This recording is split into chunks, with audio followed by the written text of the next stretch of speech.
Hello everyone, তোমাদের সঙ্গে share করব একটা পুরানো ব্লগ ভিডিও। অনেক দিন হয়ে গেল আমি ছাড়ার কথা মনেই থাকছে না। তো আমি আর দিদি কিন্তু বেরিয়ে পড়েছি। আমরা আজকে দুইজনা দুই দিকে যাব। তো প্রথমে মিষ্টির দোকানে আসলাম, এখান থেকে নেব সন্দেশ। তো সন্দেশ নিয়ে টোটোতে উঠে পড়েছি। তো এখন কোথায় যাচ্ছি তোমাদের সঙ্গে শেয়ার করি। আমি যাচ্ছি মামার বাড়ি আর দিদি যাচ্ছে মাসির বাড়ি। অ্যাকচুয়ালি পুজোর জামা কাপড় দিতেই যাচ্ছি। তো দিদিকে বললাম তুই মাসির বাড়ি যা আর আমি মামার বাড়ি যাচ্ছি। দেখো দত্তবুলিয়া এসে দুজনা দুই দিকে চলে গেলাম। দিদি গেল আড়ংঘাটার দিকে আর আমি যাচ্ছি এখন কৃষ্ণনগরে। তো বাসে কিন্তু উঠে পড়েছি আর সেদিন ছিল প্রচণ্ড গরম। তো তারপরে ভাই আমাকে নিতে আসছে। তো ভাই বলতে আমার মাসির ছেলে, ও আমাকে নিতে আসছে। দেখো ভাই এখন গাড়ি ঘোরাচ্ছে। তো আমরা যাব এখন রামনগর বাজার। তো ভীষণ ভালো লাগে আমার এখনকার পরিবেশ, প্লাস এখন শরৎকাল, আকাশে বাতাসে এখন পুজোর একটা মশরুম চলছে। তো ভাই আমাকে দেখো এখন স্কুটিতে করে নিয়ে যাচ্ছে আর আমরা দুজন কিন্তু খুব মজা করতে করতে যাচ্ছি। আর চারিদিকের ভিউটা দেখো পুরো অসম আর খুব সুন্দর লাগে। আর মেঘগুলো কিন্তু দারুণ। আর ওই যে দূরে দেখা যাচ্ছে ওগুলো কিন্তু বর্ডার। অ্যাকচুয়ালি ওই দিকটা বাংলাদেশ আর এই দিকটা ইন্ডিয়া। তো সেই তারকাটা বর্ডার। আর চারিদিকে কিন্তু খুব সুন্দর একটা ন্যাচারাল ভিউজ। আর মামার বাড়ি অলওয়েজ সবারই খুব পছন্দ হয়, আমার তো ভীষণ ভালো লাগে। আর একটা মোস্ট প্রবলেম হচ্ছে নেটওয়ার্কের, যেটা আগে খুব নেটওয়ার্কের ইস্যু ছিল, কিন্তু এখন সেটা ঠিক হয়ে গেছে। তো বাড়িতে চলে এসেছি। দেখো বাড়িতে এসে আমার বোনু মানে আমার মামার মেয়ে দেখো আমাকে দেখে লুকিয়েছে।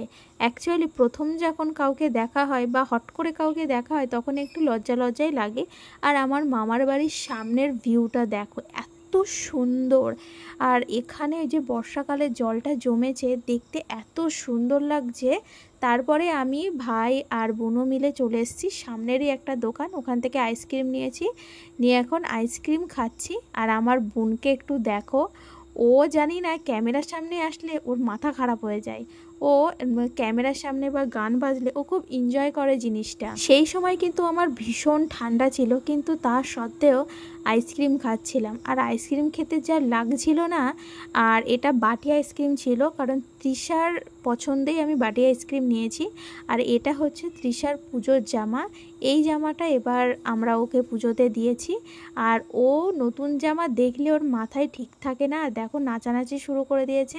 আর জামাটা পরে ওকে খুব সুন্দর লাগছে। জামাটা পুরো হোয়াইটের ওপরে গোলাপের কাজ করা, জামাটা কিন্তু খুব সুন্দর লাগছে। আর আমার বোনের নাম কিন্তু তৃষা। আমাদের ফ্যামিলির প্রত্যেকটা ভাই বোনের নাম খুব সুন্দর, মানে ওল্ড না, মডার্ন যুগের নাম, কিন্তু খুব সুন্দর নাম। এত সুন্দর ভিউ দেখে না মন ভরেনি, তাই চলে এসেছি। আমার মামার বাড়ি কিন্তু পুরো সামনে এটা।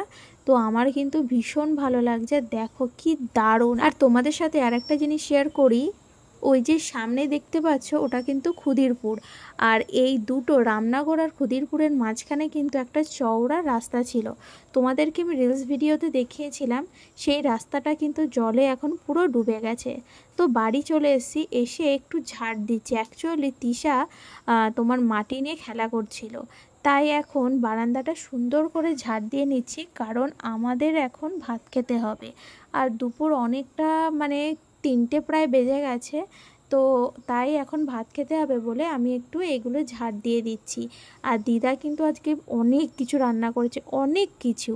তো চিকেনের দেখো লাল লাল ঝোল। আর আমার দিদা কিন্তু ভীষণ টেস্টি টেস্টি রান্না করে। আর এই যে তৃষা, ও ভাত খাবে বলে মাথা নাড়ছে, ও বসে আছে। আমরা কিন্তু সবাই আজকে একসাথে বসে ভাত খাবো। দেখো ভাত খেতেও বসে গেছি। আর প্রচুর কিছু দিয়েছে। আর দিদার বাড়িতে এসে থালা ভরে ভাত খেয়েছি। আর মামিও দেখো ডিউটি থেকে চলে এসছে। আর এই যে ভিউটা দেখতে পাচ্ছ, তখন কিন্তু আমার ভাই মামি বুনু সবাই গিয়েছিল আমাদের ওই সামনেই জলটাই একটু নৌকা নিয়ে, কিন্তু আমি দুর্ভাগ্যবশত ঘুমিয়ে পড়েছিলাম বলে যাইনি। আমাকে অনেকবার রিকোয়েস্টও করেছিল, কিন্তু আমার শরীরটা ভালো লাগছিল না বলে আমি যাইনি। আর সামনে যে ভিউটা দেখছে পুরো অরিজিনাল। আর এই যে মামার বাড়ি এসছে, কিছু নিয়ে যাব না এটা হতেই পারে না। এক ব্যাগ কলা, আমসত্ত্ব এগুলো নিয়ে এখন দাঁড়িয়ে আছি। এই যে আমার ভাই দিতে এসছে। তো তারপরে বাসে উঠে সোজা দীর্ঘ প্রতীক্ষার পর দিদি আসলো, মানে আমার 1 ঘন্টা পর দিদি এসছে, আমি দাঁড়িয়েছিলাম। তো আজকের ব্লগটা তোমাদের কেমন লাগলো, আশা করি ভালো লেগেছে।